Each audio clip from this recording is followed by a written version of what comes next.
My mouth is minty as hell. I just got done chewing some gum. I had some Chipotle earlier today too. It was really good. So, Fred, hurt, torn ACL, out for the season. This is the last thing I expected to happen. The last thing I wanted to happen. I was sitting down after calculus and I look at my phone and boom, Fred VanVleet, season-ending injury. I don't even know, like this might be ignorant to say.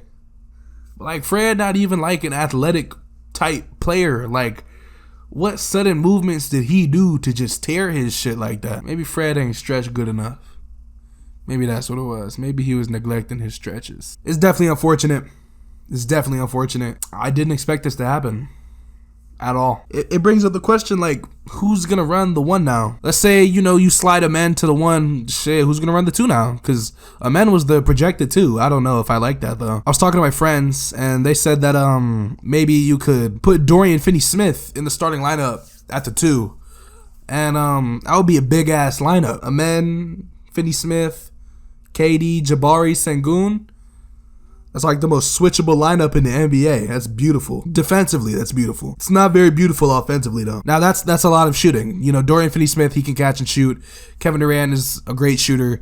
Jabari has been an amazing shooter. Even Sengun, he went 4 for 7 from 3 against Serbia. His 3-point jumper looks a lot better. I don't know what a men's jumper is going to look like, but I mean, I would assume his percentages jump again this year like they did last year. But damn, like, I don't know. I don't like Finney-Smith at the two. I just feel like there's a real lack of creation on the perimeter if Finney-Smith is at the two.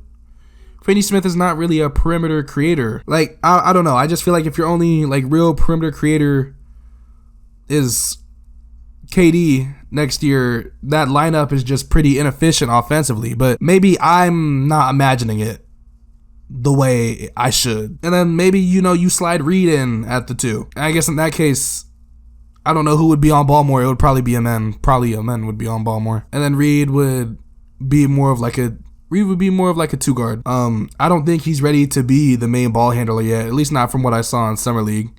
Reed looks like physicality still gets to him a lot. There's a lot going through my brain right now.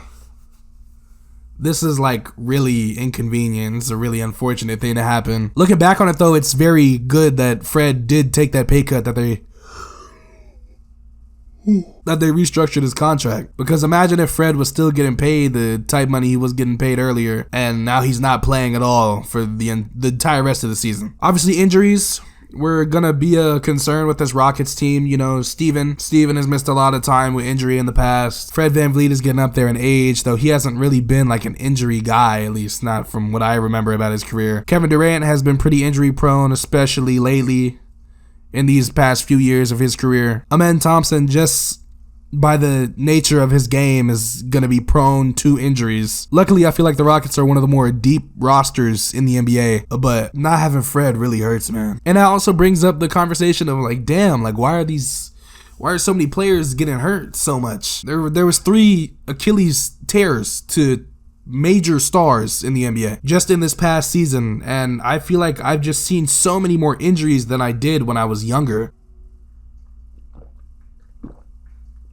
I've seen a lot of people say that it's, the load management and guys aren't playing anymore. Their bodies are getting used to not fighting through injury. I'm not a sports doctor or any type of doctor, so I don't know the medical legitimacy of that. I see a lot of people say that the season is too long. And the counter argument for that is, well, the seasons have always been 82 games long and there's never been a problem. But also, like, the NBA is a lot more fast-paced and taxing on the body, I feel like, than it has been in previous eras. Especially in that, that little time span of, like, the 90s and, like, the 2000s.